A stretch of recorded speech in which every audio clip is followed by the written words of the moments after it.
Hello বন্ধুরা, আমি মিতা। আমার চ্যানেলে আপনাদের সবাইকে স্বাগত জানাই।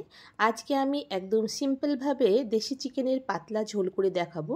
চলুন তাহলে কিভাবে চিকেনের ঝোল বানিয়েছি দেখে নেওয়া যাক আজকের আমার রেসিপিতে। এখানে আমি 500 গ্রাম দেশি চিকেন নিয়েছি, দেখুন।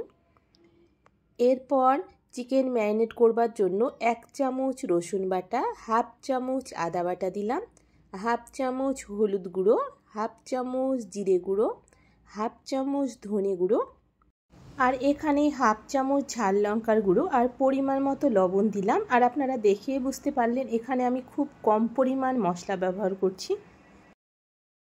এরপর ভালো করে ম্যারিনেট করে নেব। এখানে ম্যারিনেট করে রাখবো না, এখানে চিকেনটা ম্যারিনেট করে নিয়ে সঙ্গে সঙ্গে রান্নাটা করব। যারা ব্যস্ত থাকেন তারা এইভাবে একবার চিকেন রান্না করে দেখবেন, খেতে খুব ভালো লাগে। রান্নার জন্য কড়াইতে তেল দিলাম। তেলটা প্রথমে ভালো করে গরম করে নেব। প্রথমে আলু ভাজবার জন্য আমি খুব সামান্য পরিমাণ লবণ দিলাম। এভাবে তেলে যদি লবণ দেওয়া যায় তাহলে আলু ভাজবার সময় কড়াইতে লেগে যাবে না। আর এই সময় আমি গ্যাসের ফ্লেমটা মিডিয়ামে রেখে আলু লাল করে ভেজে নেব। দেখুন এখানে আমি আলু লাল করে ভেজে নিয়েছি। এরপর আলু উঠিয়ে নেব। আর এখানে আলুগুলো আমি মিডিয়ামভাবে কেটে নিয়েছি যাতে আলুর ভেতরে মশলার স্বাদটা ঢোকে এবং খুব তাড়াতাড়ি সেদ্ধ হয়ে যায়। এরপর ওই তেলে আমি ফোড়নে হাফ চামচ গোটা জিরে, 2টো শুকনো লঙ্কা, 2টো তেজপাতা, 2টো ছোটো এলাচ দিয়েছি আর সামান্য পরিমাণ দারুচিনি আর 3টে লবঙ্গ দিয়েছি। তারপর এখানে জিরে ও শুকনো লঙ্কা কিছুক্ষণ ভেজে নেবার পর এখানে মিডিয়াম সাইজে 2টো পেঁয়াজ কুচি দিলাম। এরপর এখানে পেঁয়াজকে হালকা বাদামি করে ভেজে নেব। বেশি কড়া করে পেঁয়াজ ভাজবো না, তাহলে খেতে ভালো লাগবে না।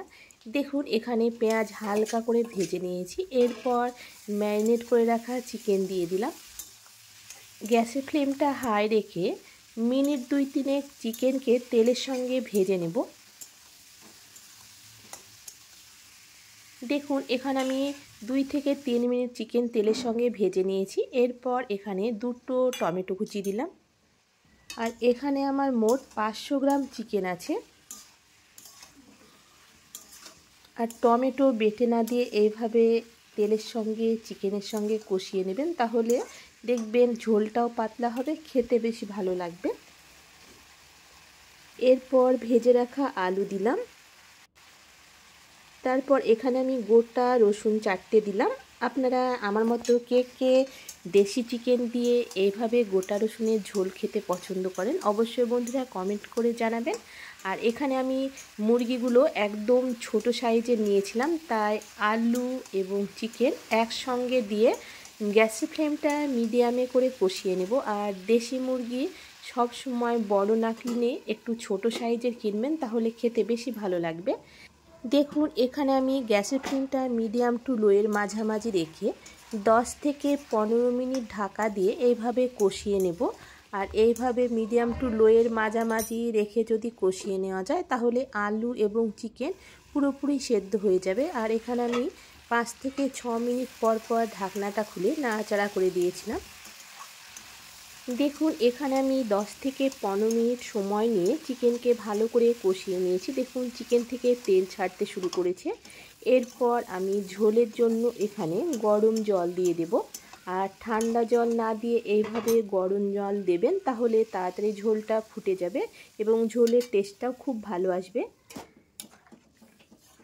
এটা একটা সাধারণ রেসিপি, কিন্তু অনেক ভাই এবং দাদারা খুব যখন ব্যস্ত থাকেন তখন এইভাবে একবার দেশি চিকেনের ঝোল করে দেখবেন, খেতে দুর্দান্ত লাগবে। আর গরমের সময় অতিরিক্ত গাঢ় ঝোল না খেয়ে এইভাবে পাতলা করে ঝোল স্বাস্থ্যের জন্যও খুব ভালো হয় এবং খেতেও হয় খুব সুস্বাদু। দেখুন এখানে আমি গ্যাসের ফ্লেমটা মিডিয়াম টু হাইয়ের মাঝামাঝি রেখে এখানে চিকেন এবং আলু পুরোপুরি সেদ্ধ করে নিয়েছি। দেখুন আলু খুব তাড়াতাড়ি সেদ্ধ হয়ে গেছে আর চিকেন আর রসুনটাও খুব সুন্দরভাবে সেদ্ধ হয়ে গেছে। এখানে আমার রান্না পুরোপুরি কমপ্লিট হয়ে গেছে। এরপর আমি গ্যাসটা বন্ধ করে দেব আর আপনাদেরকে দেখাচ্ছি এখানে ঝোলটা কতটা পাতলা হয়েছে। গ্যাসটা বন্ধ করে দেবার পর এখানে আমি হাফ চামচ ভাজা জিরের গুঁড়ো দিলাম, এভাবে লাস্টের দিকে ভাজা জিরে গুঁড়ো দিয়ে দেখবেন, ঝোলের টেস্টটা খুব ভালো লাগবে। ভাজা জিরের গুঁড়ো দেবার পর নাড়াচাড়া করে মিশিয়ে দেব। তারপর এখানে আমি ঢাকা দিয়ে মিনিট 5-6 রেখে দেব, তাহলে ঝোলের কালারটা আরও সুন্দর আসবে। আর এখানে ভাজা জিরের গুঁড়োটা গ্যাস বন্ধ করে দেবার পর জিরের গুঁড়োটা দেবেন। দেখুন এখানে ঠান্ডা হবার পর কালারটা দেখে বুঝতে পারছেন কতটা সুন্দর হয়েছে, আর ঝোলটা দেখুন কতটা পাতলা হয়েছে। আপনারা তো দেশি মুরগির ঝোল অনেক রকম রান্না করে খেয়েছেন, কিন্তু এই গরমের সময় এইভাবে একবার আমার মতো করে পাতলা ঝোল করে দেখুন, গরম ভাতে খেতে দুর্দান্ত লাগবে। আশা করি বন্ধুরা আমার আজকের এই চিকেন রান্না আপনাদের ভালো লেগেছে। ভালো লাগলে অবশ্যই কমেন্ট করে জানাবেন। আজকের মতো এই পর্যন্ত, দেখা হচ্ছে পরবর্তী ভিডিওতে।